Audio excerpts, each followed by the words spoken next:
Bonjour à toutes et à tous. Ravie de vous accueillir pour ce nouveau webinaire sur le Ségur du numérique en santé et particulièrement sur la vague 2 hôpital. Nous sommes assez nombreux ce matin encore autour de la thématique de la messagerie sécurisée de santé et de l'interopérabilité au sein de la vague 2 hôpital. Donc, je vais vous partager nos slides. Donc, peut-être en un mot d'introduction, vous savez, l'Agence du numérique en santé met en place, avec évidemment la DNS, l'ensemble de l'accompagnement pour le Ségur Vague 2, avec un certain nombre de webinaires. Généralement, donc là, aujourd'hui, on est sur un webinaire qui est plutôt adressé aux éditeurs pour les aider dans le cadre du référencement avec leurs différentes questions un peu plus techniques. Il y a d'autres webinaires dédiés notamment aux établissements de santé ou aux régions qui viennent aborder les thématiques de manière un peu plus métier et plus sur les différents cas d'usage. Nous en avons eu un hier sur la Dreambox. Il y en a eu un aussi précédemment pour présenter l'ensemble de la vague de hôpital et particulièrement sur la MSS. Il y en a un qui est prévu pour le 12 juillet. Donc ici, aujourd'hui, on est vraiment sur un échange avec, voilà, plus technique avec les experts qui sont avec moi. Donc, Maëlle Priour, peut-être que je vous laisse vous présenter pour que, avant d'enchaîner sur la présentation. Oui, merci Clara. Donc, Maël Priour, manager de l'équipe interop technique de l'ANS, en fait, et enchanté et bienvenue pour ce webinaire. Et je laisse la parole à Sylvain. Bonjour, merci Maël. Donc, Sylvain Demey, donc, expert interop dans l'équipe de Maël. Et, voilà. Je laisse la parole du coup à Edouard. Bonjour à tous, Edouard Brice, en charge de l'équipe échange et partage à la direction des opérations de l'ANS et on a plus particulièrement en charge la gestion des référentiels et de la régulation de l'espace de confiance MS Santé. Et moi-même, je pense que vous pouvez me connaître, mais Clara Morlière de la délégation numérique en santé du ministère sur justement l'hôpital. Et on est deux autres personnes, Inès Gouil et Nolwenn François au sein de la task force hôpital à l'ANS pour vous accompagner.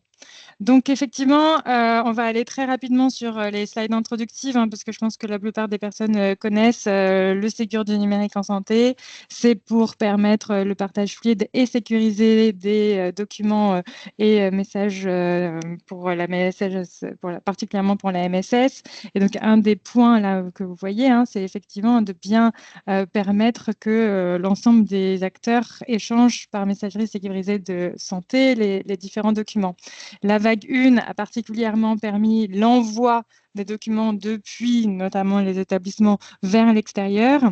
Et la vague 2, vous allez voir, s'intéresse particulièrement à la réception des messages, même si on vient aussi un petit peu revenir sur la partie envoi, mais principalement les nouvelles fonctionnalités apportées par la vague 2, c'est de faciliter l'intégration des documents médicaux reçus par messagerie sécurisée de santé au sein du logiciel, selon un certain nombre de caractéristiques et de paramètres que l'on va vous expliquer juste après. Donc, je pense que je ne vais pas représenter toute la stratégie des petits pas, puisqu'on a 1 heure aujourd'hui uniquement sur des questions-réponses. Mais si vous voulez tout l'ensemble de la présentation, il y a l'ensemble des replays des webinaires sur le site de l'ANS. En termes de dispositif est officiellement lancé, on le dit depuis déjà maintenant mi-mai, on est très content. L'ensemble des documents sont sur le site de l'ANS et particulièrement les référentiels d'exigence minimum où vous retrouvez l'ensemble des exigences qui sont demandées dans ce cahier des charges, mais aussi les dossiers de spécification de référencement, les DSR, où il y a une grosse partie par rapport à la vague 1, où on a voulu expliquer ce qui était nos objectifs pour ce cahier des charges. Et donc, on vous invite vraiment à le lire de façon détaillée si vous êtes intéressé par les thématiques. Et notamment, il y a un paragraphe complet sur la partie MSS et interopérabilité si vous souhaitez prolonger ce webinaire. Et en termes de calendrier, on a donc une estimation que jusqu'à peu près mi-2025, même si ça peut être variable, que les éditeurs vont aller développer les fonctionnalités et faire référencer leurs solutions auprès de l'Agence du numérique en santé. Certains viennent déjà cette semaine de s'inscrire au sein de ce dispositif DPI ou PFI. Et puis ensuite, les commandes par les établissements seront entre fin 2024 et 2025, avec ensuite un déploiement des mises à jour, comme ça a pu être pour la vague 1. Alors, qu'est-ce qu'on attend vis-à-vis de la MSS en vague 2 en quelques mots.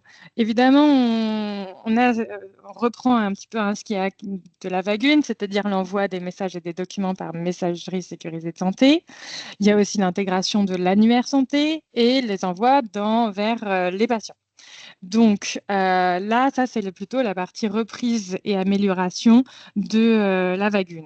En termes de nouvelles fonctionnalités de la vague 2, c'est l'intégration des documents reçus par messagerie sécurisée de santé, comme je le disais juste avant, et notamment, et vous le verrez dans le slide suivant, une intégration qu'on appelle automatique des documents reçus grâce à l'INS qualifié via un passage à la fonction PFI. On a aussi du coup demandé une interopérabilité entre les logiciels de métier, notamment le DPI pour la partie hôpital et la fonction PFI. L'interopérabilité évidemment avec les opérateurs de MSS et aussi la production et conservation de traces pour permettre le suivi, notamment en termes de statistiques, mais pas que, des éléments de la MSS. Et enfin, les documents importés ont besoin d'être identifiés par les professionnels de santé comme venant de la MSS pour justement aussi avoir cette information-là provenant là-dessus. Donc là, je vais passer assez rapidement sur cette slide-là, puisque en fait, elle fait une petite redite de ce que je viens de dire. Mais comme ça, vous avez sous une autre format, parce que je vais être plus longue sur ce schéma-là. Édouard, Maëlle, Sylvain, n'hésitez pas à compléter ce que je veux dire sur ce schéma-là. Donc, en fait, on a essayé de représenter un petit peu l'ensemble de la réception d'un document à l'hôpital avec donc l'émetteur externe qui va envoyer un document par MSS et ensuite on arrive dans l'environnement de l'établissement avec la réception du courrier par MSS sur une boîte aux lettres personnelle ou organisationnelle. Ensuite, il va y avoir donc une possibilité de transfert manuel ou automatique vers une boîte aux lettres applicative. Et c'est ça qui va permettre le déclenchement de ce qu'on appelle l'intégration automatique de la fonction en PFI jusqu'au logiciel métier, jusqu'au DPI, via justement un flux d'interopérabilité HL7 qu'on évoquera tout à l'heure. Et donc ensuite, au moment, il y a deux possibilités d'intégration. Si l'identité nationale de santé est qualifiée de part et d'autre, c'est-à-dire est dans le document et dans le logiciel de l'établissement, alors il est possible justement de faire un rapprochement automatique et de ranger le document au sein du bon dossier patient via ou alors même donc l'intégrer, mais aussi pouvoir le remplacer ou le supprimer quand c'est nécessaire. S'il n'y a pas une correspondance des identités, alors il y a un mécanisme justement aussi qu'on a précisé au sein des éléments d'interopérabilité et dans le DSR, c'est-à-dire dans les fonctionnalités, le DPI va renvoyer un message d'erreur vers la PFI en disant attention, je n'ai pas pu intégrer parce que je n'ai pas les bonnes informations pour pouvoir le faire. La fonction PFI va venir générer puisqu'elle le sait, elle sait le faire, un courriel vers une nouvelle boîte aux lettres, qui peut être soit l'initiale, soit une autre en fonction du choix de l'établissement, pour qu'ensuite une personne puisse manuellement importer le document dans le DPI avec des fonctionnalités un petit peu plus avancées que ce que pouvaient proposer aujourd'hui la plupart des logiciels, c'est-à-dire de pouvoir faire un pré-remplissage des données d'identité grâce aux métadonnées qui sont présentes dans les documents CDA. Évidemment, on est toujours dans un monde ici CDA. Voilà, j'espère que je n'ai pas été trop longue. Il est 10h presque 15, voilà. Je pense que la plupart des personnes qui ont déjà vu ce schéma vont pouvoir nous poser les questions. Ceux qui le découvrent, n'hésitez pas à revenir pour les sessions du 12 juillet où on sera un peu plus encore dans les explications. Là, on va venir faire les premières réponses et engager sur les questions qui nous ont été posées en amont de ce webinaire. Mais avant de passer aux questions, je laisse la parole à Edouard pour compléter. Ouais, justement, avant de passer aux questions, j'avais juste une précision à apporter que certains acteurs peuvent se poser du fait d'exigences spécifiques MS Santé qui peuvent être présentées dans nos référentiels et dans d'autres couloirs, et pour dire comment elles s'appliquent dans le cas particulier, effectivement, de l'hôpital. On a introduit effectivement une interopérabilité plus forte et plus standardisée entre les opérateurs et les clients de messagerie, alors que ce soit la partie PFI ou que ce soit la partie réception, là qu'on voit de boîte aux lettres personnelles, organisationnelles. Ce qu'on voulait juste rappeler pour ne pas introduire de la confusion ou de la complexité, c'est que dans le cadre de l'hôpital, effectivement, l'API LPS qu'on a décrite concernant les balles applicatives standardise de manière très simple et assez habituelle finalement l'authentification basée sur des certificats logiciels, chose qui était déjà connue. Donc ça, c'est quelque chose qui va être demandé côté PFI. Par contre, côté justement boîte aux lettres personnelle, organisationnelle dans l'établissement, même si l'API LPS existe, on ne demande pas nécessairement, obligatoirement, à tous les établissements de se mettre en conformité avec cette API LPS qui tire nécessairement une authentification Pro Santé Connect. On a laissé des portes ouvertes dans les référentiels et on ne demande pas un Big Bang. Sans doute qu'effectivement, c'est une trajectoire à plus long terme. Ce qu'on a fait, nous, avec cette interface-là, on l'a fait en particulier pour la médecine de ville, où c'était très demandé et il y avait un besoin criant, mais on ne l'a pas fait pour l'hôpital où il y avait déjà des solutions en place d'interopérabilité entre opérateurs et boîtes aux lettres avec des authentifications propres aux établissements. Donc, je vais juste faire ce rappel-là avant qu'on passe aux questions-réponses. Très bon rappel. Je pense qu'on va peut-être rajouter une slide sur ça pour les prochains webinaires. Merci Edouard, Maëlle, Sylvain.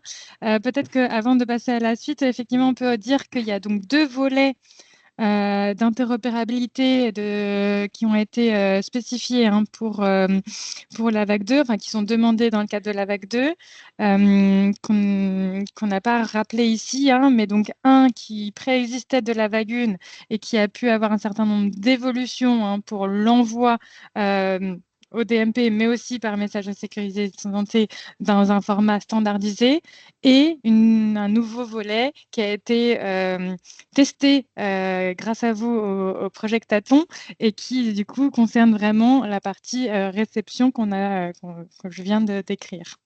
Donc, justement, il y a des questions qui ont été posées en amont de ce webinaire sur ces exigences d'interopérabilité que vous voyez à l'écran.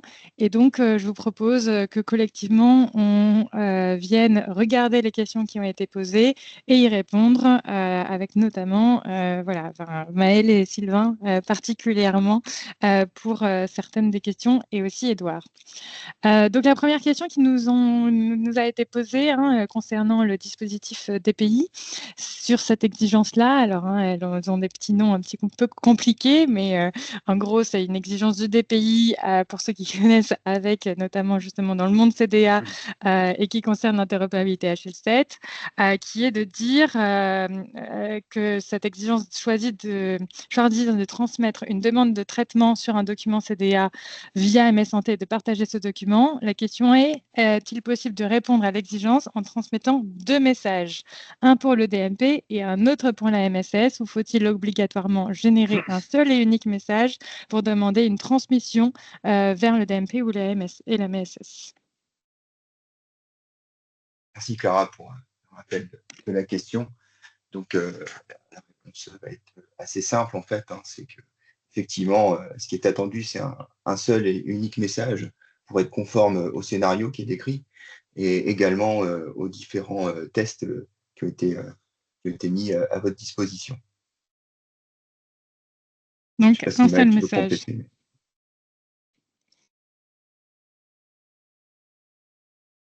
Donc effectivement, là, on se situe plutôt dans le fait que au sein d'un logiciel, donc on vient envoyer une demande entre DPI et PFI de traitement, c'est-à-dire que ça peut être à la fois de l'intégration, mais aussi si c'est un document qui a été modifié de façon substantielle en termes médicaux, ça peut être un remplacement, ou s'il y a eu une erreur, ou etc. dans le document, alors, ou que ça a été envoyé aux mauvaises personnes, alors une demande de suppression. Donc, merci pour la réponse, Sylvain. S'il n'y a pas d'autres réactions, on passe à la question suivante. Oui, donc il y a une main levée qui peut-être du coup rebondit sur cette question-là. C'est Delphine. Vous pouvez activer votre micro normalement, j'espère. Autoriser le micro, attendez. Thomas, est-ce qu'on peut activer les micros pour que les gens puissent prendre la parole? Je viens d'autoriser les micros, mais il faut que la personne derrière active son micro, je pense. Bonjour, excusez-moi, ça y est. Oui, bonjour. Je travaille chez Dédalus, donc en côté DPI. La problématique, c'est que chez nous, effectivement, l'envoi DMP et l'envoi MSS sont 2 choses décorrélées. Est-ce qu'on pourrait imaginer d'avoir 2 messages, mais avec le même CDA? Bonjour Delphine. En fait, comme le disait tout à l'heure Sylvain, qu'en fait, ce qu'on a fait, ce qui a été prévu pour éviter de multiplier les messages et potentiellement multiplier les documents, ce qu'on avait prévu dans les scénarios et les tests, c'est d'avoir qu'un seul message, justement pour éviter cette multiplication, en fait. Donc, parce qu'effectivement, alors je pense je ne suis pas la seule dans ce cas-là. Effectivement, nous, sur des IHM, c'est 2 écrans totalement différents, 2 événements totalement différents qui sont déclenchés. Donc, on s'était dit que si on pouvait avoir 2 déclenchements différents, mais qu'au final, on génère qu'une seule fois le CDA, qu'on ait exactement le même CDA dans les 2 cas, voilà. Est-ce que ça pourrait convenir, voilà, ou pas? Ou il faut vraiment avoir qu'un seul message, quoi? La philosophie, qu'on avait, c'était d'avoir qu'un seul message, justement, dans un objectif de simplification, peut-être des IHM, mais je rentrerai pas dedans, mais dans simplification des messages envoyés, c'est quelque chose qu'on avait prévu de manière initiale, et donc et qui correspond au scénario de test des films. Je ne sais pas pour l'instant tel que le DSR écrit, ou tel que la manière dont on l'avait imaginé, c'est tel quel pour l'instant. Ok, merci. Sachant peut-être qu'il y a, donc je rebondis sur la question, et il y a deux autres personnes qui ont rebondi dessus, même 3. Effectivement, côté d'autres éditeurs qui disent que les traitements sont différents entre DMP et MSS, et du coup que c'est des messages différents aujourd'hui.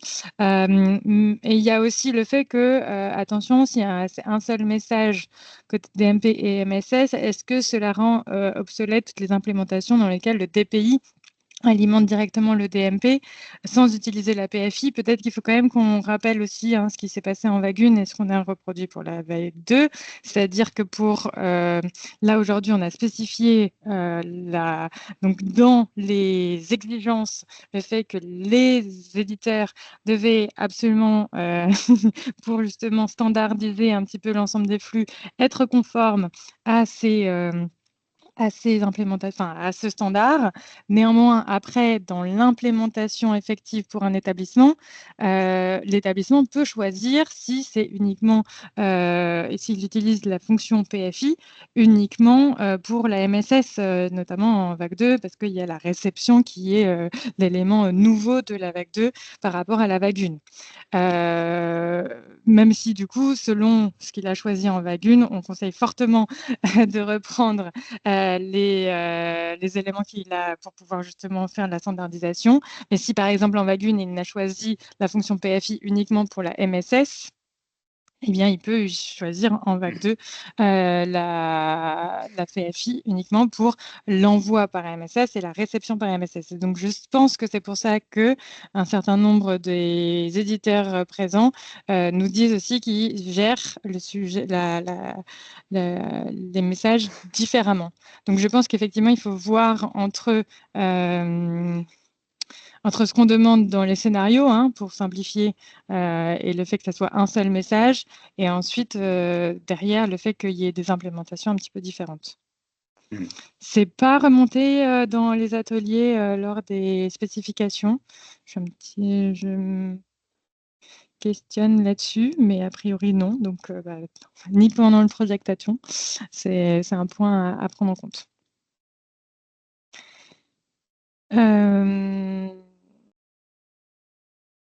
Ok, je ne sais pas si on a fait peut-être que du coup on reviendra là-dessus plus tard. Je vous propose de poursuivre avec les différentes autres questions que l'on a eues, parce que je pense que dans le chat, il y a encore des réactions.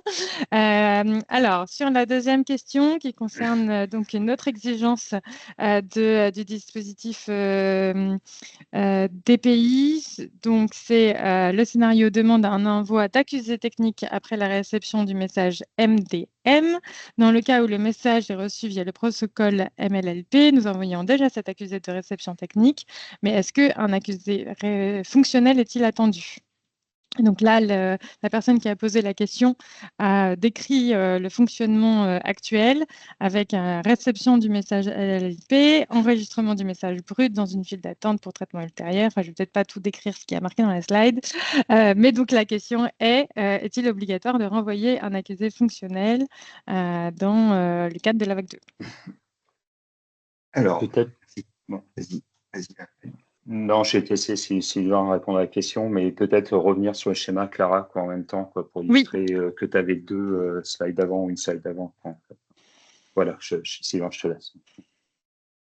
Merci. Donc là, en fait, on se retrouve vraiment sur le cas de la flèche orange, renvoi d'un message d'erreur d'intégration vers la PFI que présentait Clara.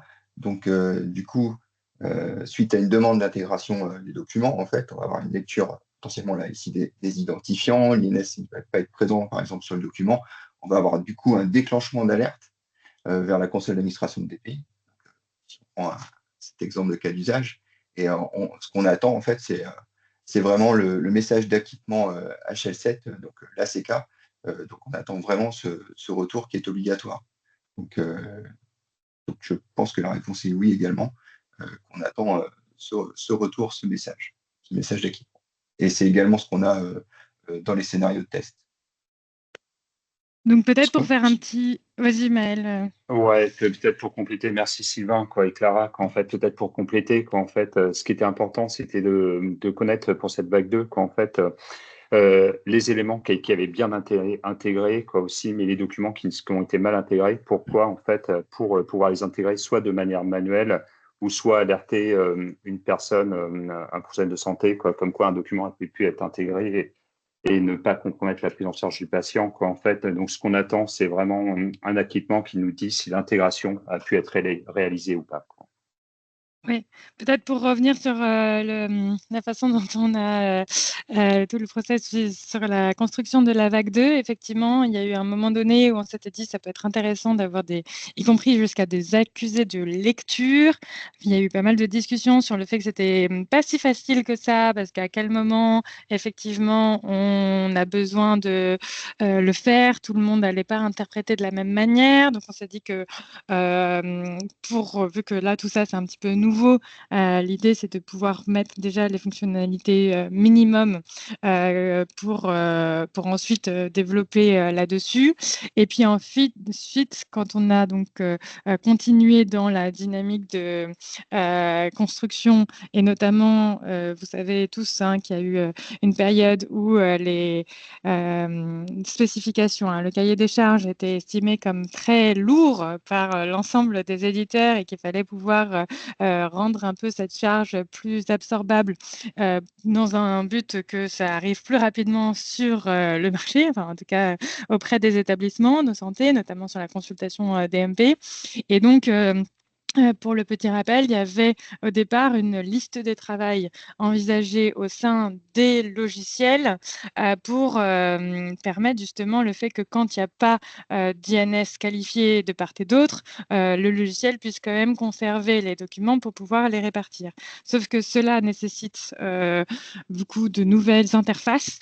Beaucoup de questionnements, beaucoup de R&D pour les éditeurs qui ne gèrent pas du tout ce mode de fonctionnement. Et donc, après beaucoup d'échanges, il a été plutôt dit que dans la vague 2, ce qui était important, c'est de pouvoir vraiment simplifier le maximum de ces flux, donc faire uniquement la partie intégration lorsque les INS sont qualifiés de part et d'autre, et que finalement la boîte aux lettres allait constituer cette liste de travail à répartir après avec la non-qualification de l'INS. Donc, c'est comme ça qu'on est arrivé sur le fait que ça pouvait être intéressant de rajouter cet accusé fonctionnel de non-intégration des pays vers la fonction PFI pour générer ce nouveau message. Et donc, c'est vraiment dans ce cadre-là qu'est demandé cet accusé fonctionnel. Donc, on a, je crois, répondu à la question, deuxième question, mais je vois qu'il y a une main levée qui veut peut-être rebondir sur ce point. Monsieur Fabien Bounot. Alors, attendez, parce qu'il y a le petit process de « je vous autorise le micro », vous réactivez votre micro et vous pouvez parler. Bonjour. Bonjour. En fait, la question, c'était surtout lié au protocole MLLP. On reçoit le message, on l'intègre, et ensuite, c'est un autre service qui va traiter le message et puis l'intégrer dans le DPI. Donc, en MLLP, on reçoit le message, on renvoie un acquittement technique. Mais est-ce que, par la suite, il est possible de renvoyer un acquittement fonctionnel, soit en erreur, soit en succès?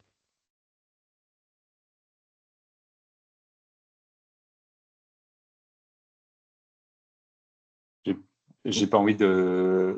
Oui, c'est cet acquittement fonctionnel que l'on attend, en fait, qui est obligatoire, qu'en fait, par rapport à ce message, qu'en fait, si je comprends bien, il y a un acquittement automatique qui est déjà envoyé, quoi, ce que vous nous dites, qu'en fait, et vous posez la question, qu'en fait, est-ce qu'un deuxième acquittement fonctionnel fonctionnerait, qu'en fait, par rapport à ça, en fait. Parce qu'en fait, c'est dans le protocole ça, du MLLP. Donc on renvoie forcément un acquittement technique, mais ça se trouve, l'acquittement fonctionnel va être en erreur. Comment ça va se passer derrière si on envoie un OK technique et un KO fonctionnel? Pour le protocole MLLP ne spécifie pas à quel moment l'acquittement technique doit être envoyé. Nous, c'est cet acquittement qu'on attend, quoi. C'est pas des réceptions du message qu'il faudrait renvoyer d'acquittement, quoi. C'est suite à l'intégration, quoi, du message, ou du moins le test d'intégration de la demande, quoi, qu'il faudrait renvoyer l'acquittement. Donc ça veut dire qu'on pourrait renvoyer un acquittement fonctionnel, on va dire 10 minutes après, quoi. Voilà, c'est ça, quoi, en fait. Donc on n'est pas obligé de renvoyer l'acquittement fonctionnel sur exactement le même canal que celui avec lequel on a reçu le message. Vous pouvez le faire sur MLP, c'est le même canal. Quand vous utilisez MLP, c'est sur le même canal, la même socket qui est ouverte. Et donc, et rien n'empêche de renvoyer ce message sur le même canal, si c'est 2 ou 3 minutes après. Bah, ça fait maintenir la connexion, en fait. Ça fait maintenir la connexion. Oui. Donc, c'était un problème.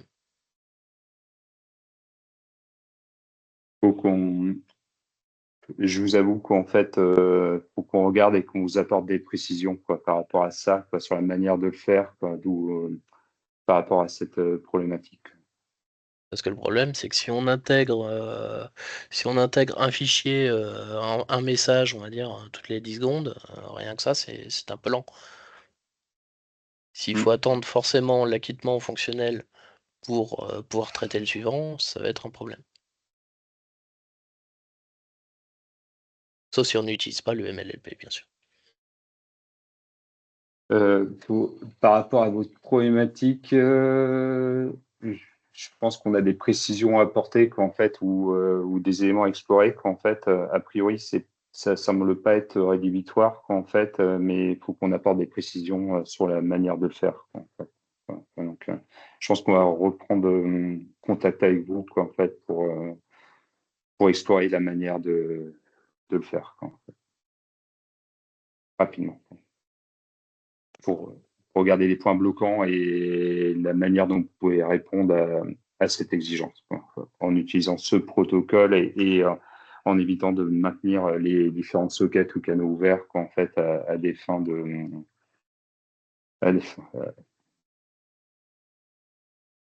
Là, pour l'instant, on n'a pas vu de choses bloquantes, mais c'est quelque chose qu'il faut qu'on explore avec vous. On prend contact si ça vous va, et on rapportera ces réflexions au niveau de la spécification dans des facs ou autre. Pas de souci, merci.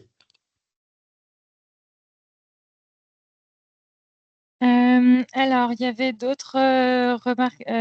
Donc, tous ceux qui ont l'autorisation, en gros, pour pouvoir parler, vous levez la main pour pouvoir répondre. Alors, il y avait d'autres remarques dans le chat, j'ai l'impression, sur cette question-là, donc je vais proposer de les prendre. Qu'on les regarde, notamment, donc il y a des remarques sur le fait que entre le CDA, entre les éléments envoyés au DMP et par MSS, évidemment, il n'y a pas forcément de destinataire côté DMP alors qu'il y en a côté MSS, mais je crois, Maëlle, que tu as répondu dans le chat sur le fait qu'effectivement, c'était bien pris en compte dans un segment particulier de la spécification. Mais alors après, du coup, il y a un certain monsieur Raphaël Boff, je ne sais pas comment prononcer. Vous avez mis pas mal de commentaires dans le chat. Si vous voulez prendre la parole, n'hésitez pas. Ça sera peut-être plus pratique. Sur le fait que vous dites à un moment, il n'y a pas d'acquittement fonctionnel entre le DPI et la PFI, mais dans l'autre sens, du coup, c'est vers le DPI, vers la PFI. Je ne peux pas activer le micro. Oui, alors attendez, pardon. Peut-être que du coup, il faut que je vous retrouve pour pouvoir autoriser le micro. Je vais vous autoriser le micro. Normalement, vous pouvez, et là, vous pouvez activer votre micro. Voilà, si vous voulez réagir par rapport à tous les points que vous avez mis dans le chat. Oui, bonjour. Donc, monsieur Devolucar, du coup, pour me présenter. Oui, donc ce que je disais, c'est que pour la question précédente, c'est qu'en fait, il n'y avait pas d'accusé fonctionnel entre le DPI et la PFI, et donc il n'y aurait aucune PFI qui attendrait un autre message que l'acquittement technique qui était défini dans le cadre. Donc, du coup, forcément, vu qu'on est en MLLP, le seul moyen est effectivement d'attendre que le traitement ait été réalisé. C'est ça. Nous, c'est comme ça qu'on compte l'implémenter. C'est bien ça, en fait. Mais ça a l'air de poser une problématique en termes d'ouverture de socket et d'efficacité, en fait. C'est vrai, on n'a pas pris en compte. C'est vrai que c'est quelque chose qui Mais par contre, effectivement, si on a un autre accusé, il faut effectivement redemander côté PFI qu'on puisse implémenter cette fonctionnalité potentiellement supplémentaire. S'il y aurait un deuxième message à un Non, moment donné. Non, c'est bien un seul message, c'est l'acquittement technique. Vous l'avez très bien expliqué, Monsieur Beauvais, qu'en fait, c'est celui-là qui est renvoyé suite au test d'intégration du document. En fait, c'est bien celui-là qui est attendu. Qu'en fait, ce qu'on n'avait pas forcément pris en compte, c'était la remarque de la personne précédente. En fait, qu'est-ce qui pouvait se passer? En fait, ça peut prendre 2 ou 3 minutes une intégration. Je ne sais pas combien de temps ça prend. En fait, si la socket reste ouverte, qu'est-ce qui peut se passer? En fait, c'est quelque chose qu'il faut qu'on regarde, en fait, le temps de renvoyer. C'est pas direct, ça va pas être en full synchrone, en fait, c'est ça. Voilà. Ok, merci en tout cas pour ces précisions. Merci. Merci pour votre retour. Mais c'est ce qu'on voit, hein, c'est que l'interopérabilité, c'est aussi quelque chose qui peut évoluer.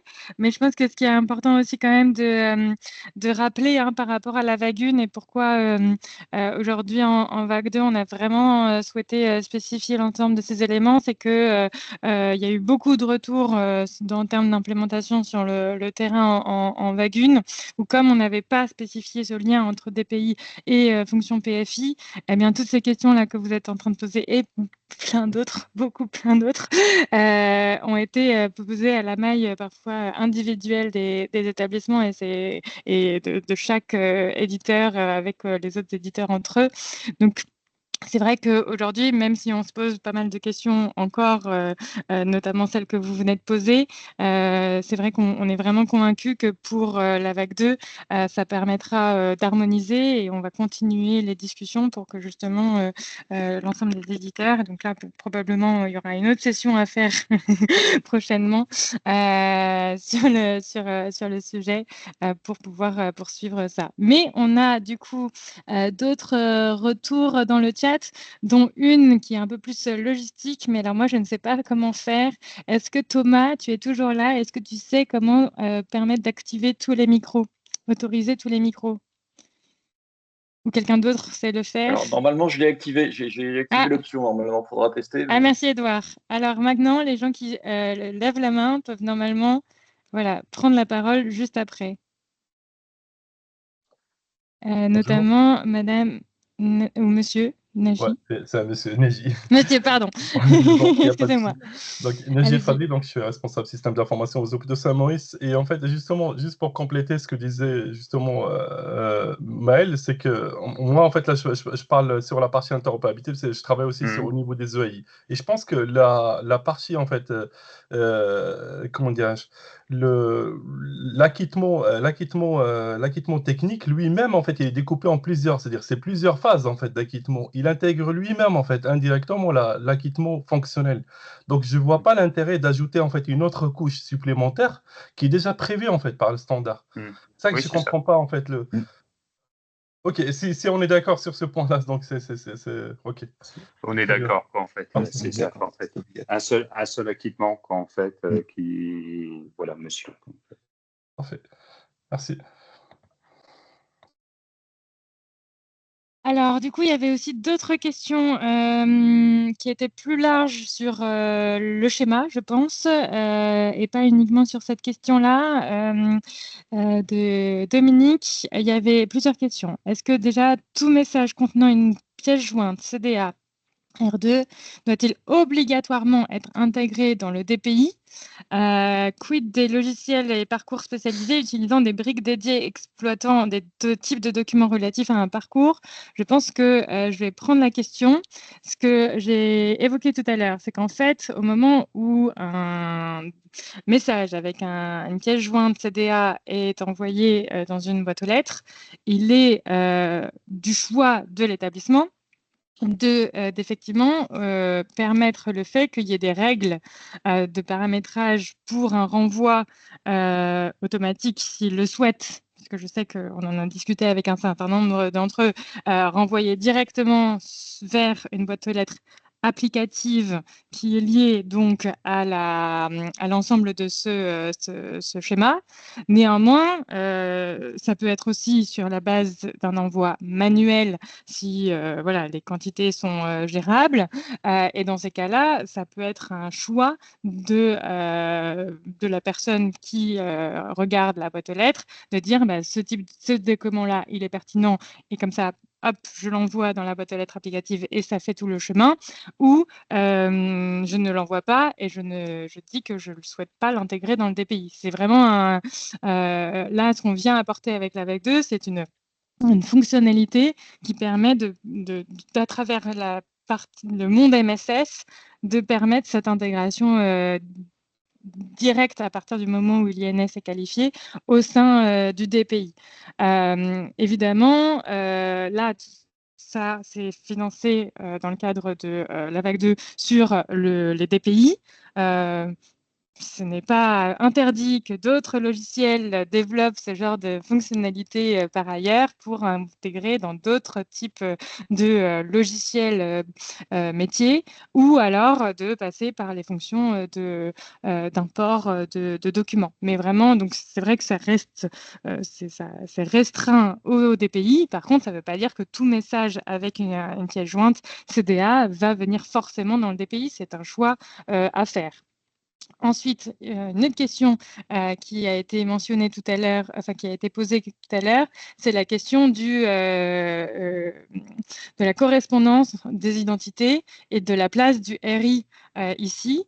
Donc en fait, ce qui a été défini avec l'ensemble des éditeurs et dans les différentes concertations, c'est que en fait aujourd'hui, on est vraiment sur une comparaison d'identité.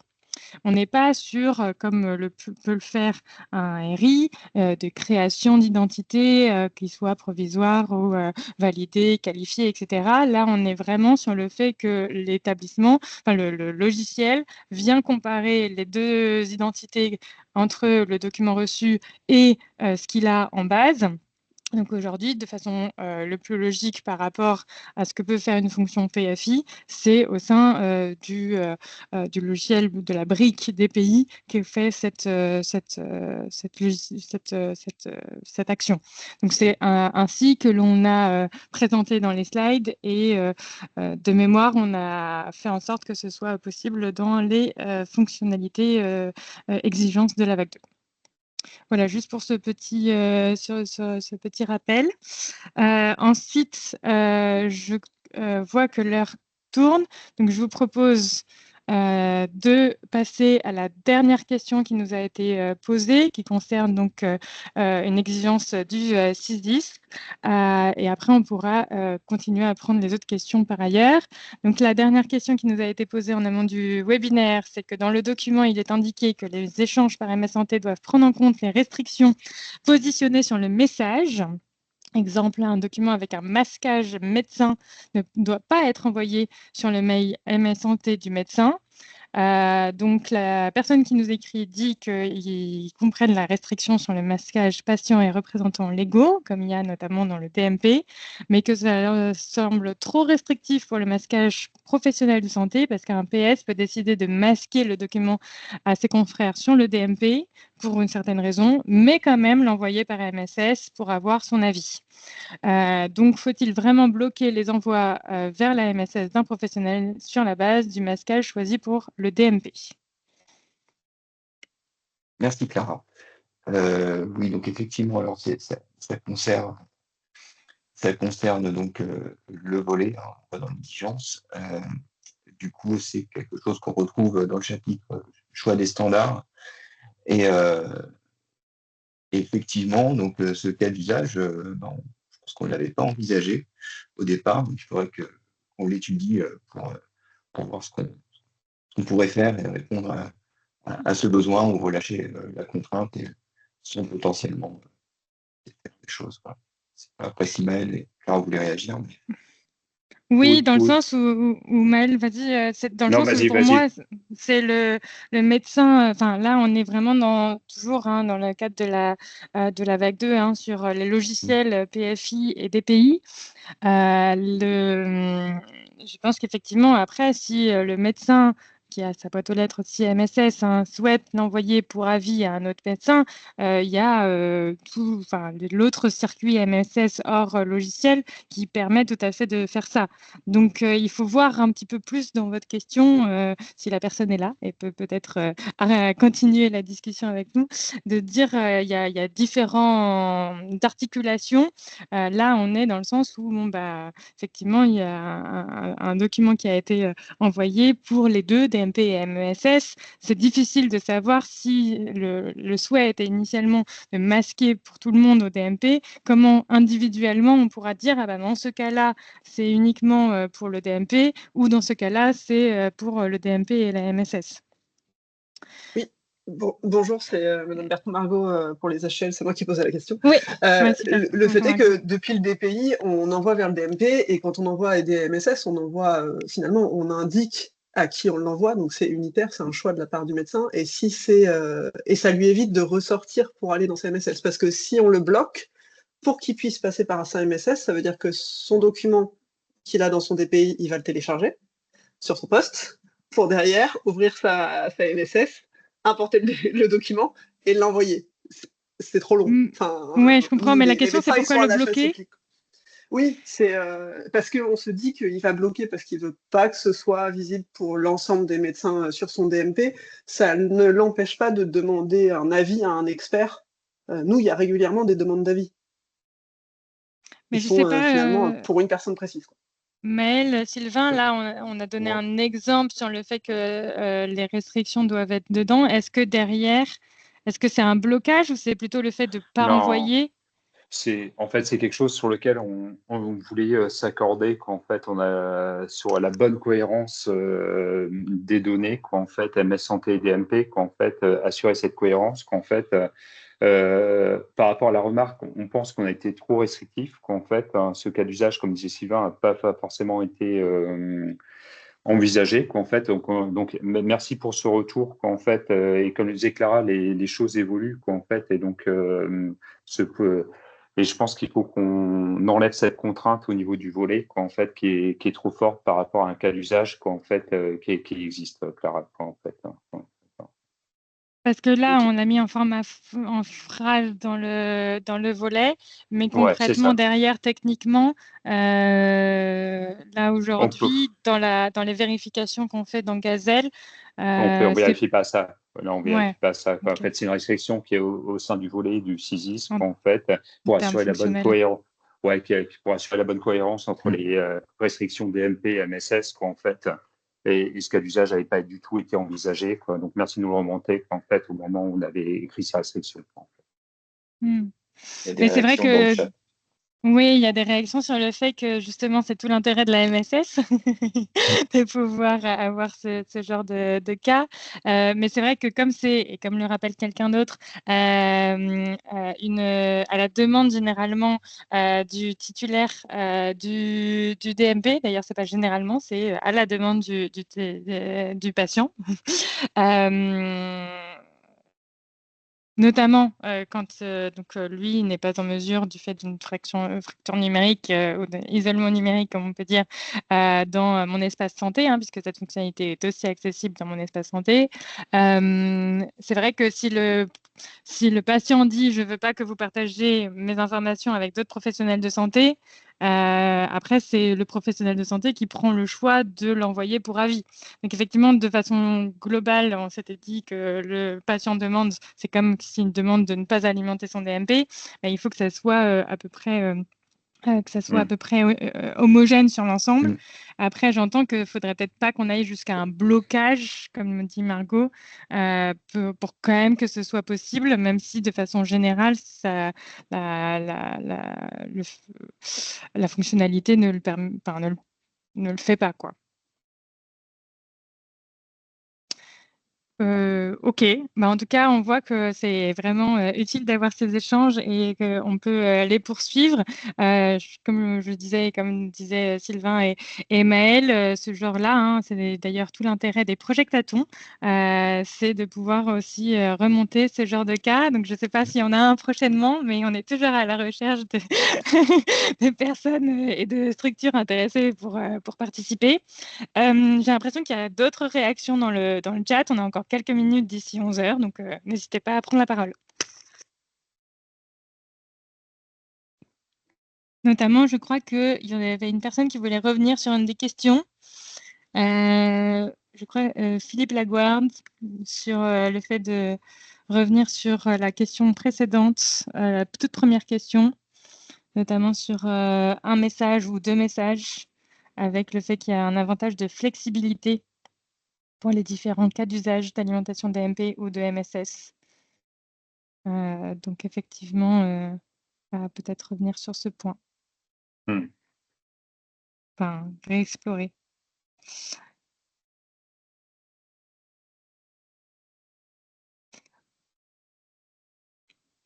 Et donc la dernière remarque, c'est vraiment le fait que les deux, enfin entre DMP et MSS, ce soit bien. Dominique, peut-être que tu veux prendre la parole, vu que tu es très actif dans le chat. Et que tu as suggéré que tous les micros soient ouverts et autorisés. Le problème, c'est que je suis extrêmement timide. Non, j'ai voulu alimenter les choses, mais je pense que cet échange, il est destiné avant tout aux éditeurs, et c'est très bien que les éditeurs rebondissent ou pas sur les idées comme ça. Il y a un lieu pour tout. C'est ça. Merci Dominique. Si d'autres éditeurs, justement, ou d'autres personnes souhaitent prendre la parole. Alors, il y a une dernière question, je crois, ou d'autres. Marion Zagzag, dans le cas d'un import de documents MSS via réception HL7 LDM, où est censée se trouver la feuille de style du producteur, quand fournie sous forme de documents séparés du CDA? Ça, c'est bien une question.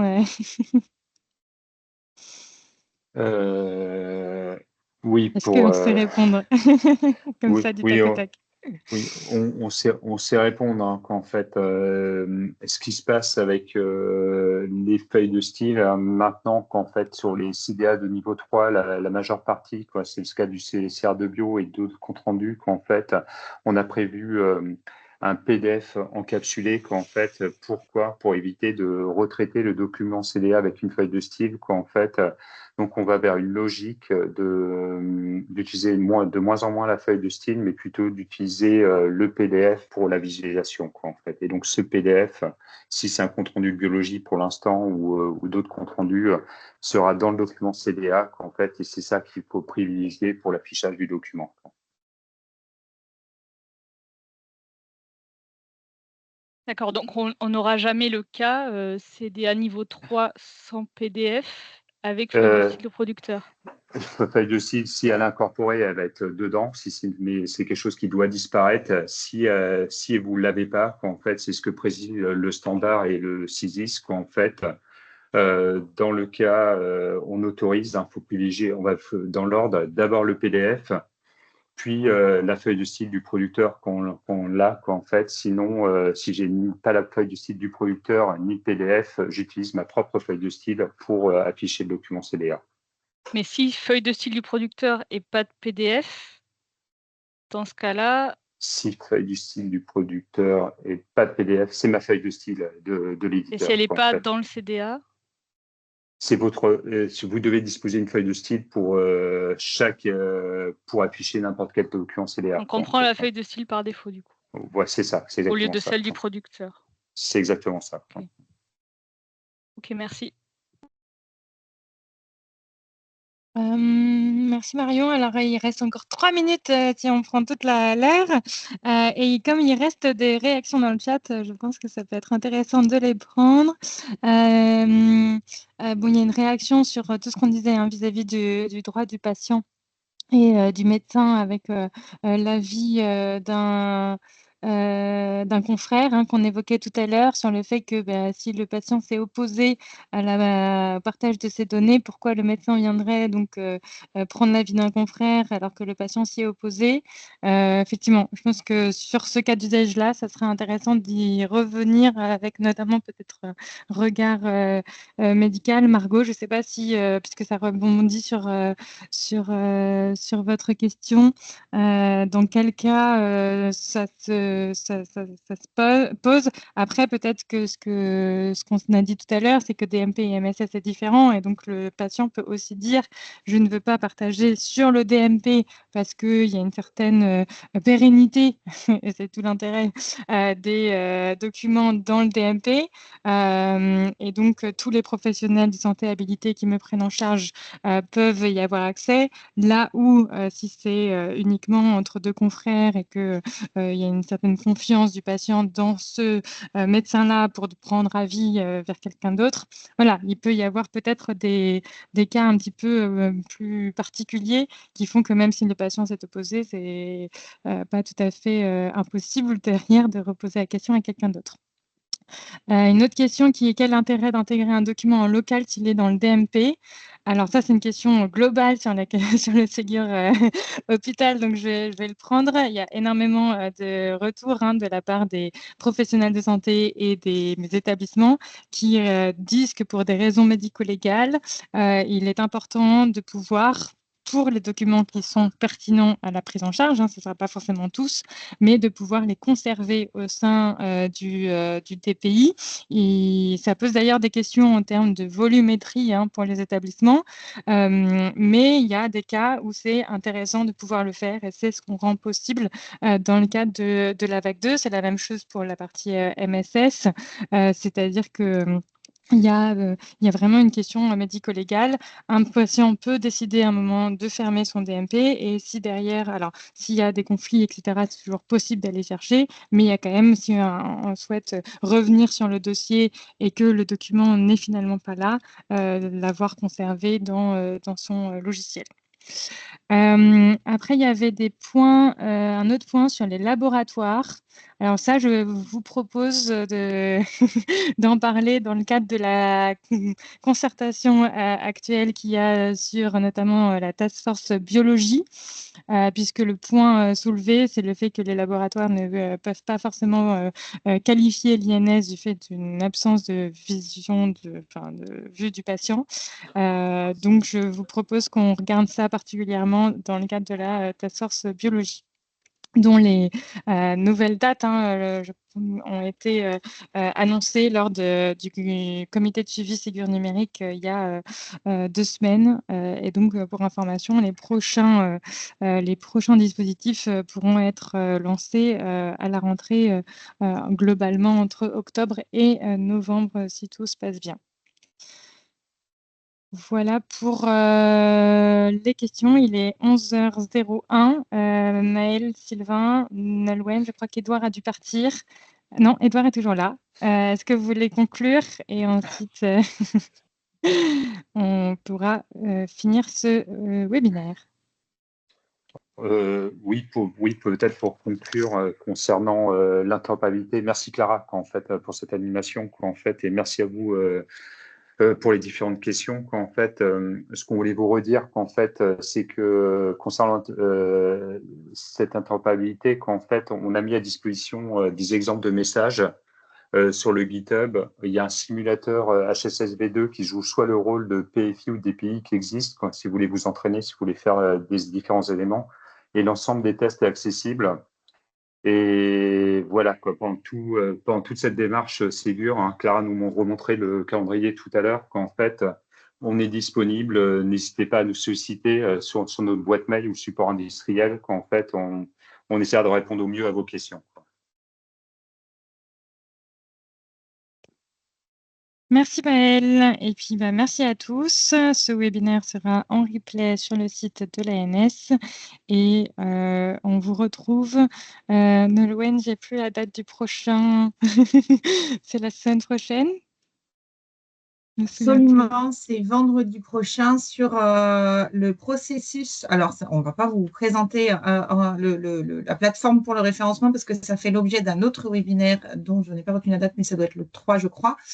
Et vendredi matin, nous aurons une séance de questions-réponses autour du référencement et du financement en présence de l'ASP et de l'équipe référencement chez nous. Si vous avez des questions sur ce déroulé-là, n'hésitez pas à les poser en avance. Il y a un lien avec un questionnaire juste, qui est très simple, mais ça nous permet de récolter les questions à l'avance, qui est en ligne sur la page d'inscription du webinaire. Merci Voilà. Nalouen. Merci à vous. Finir ici. Merci beaucoup. Merci à tous. Bonne fin de semaine.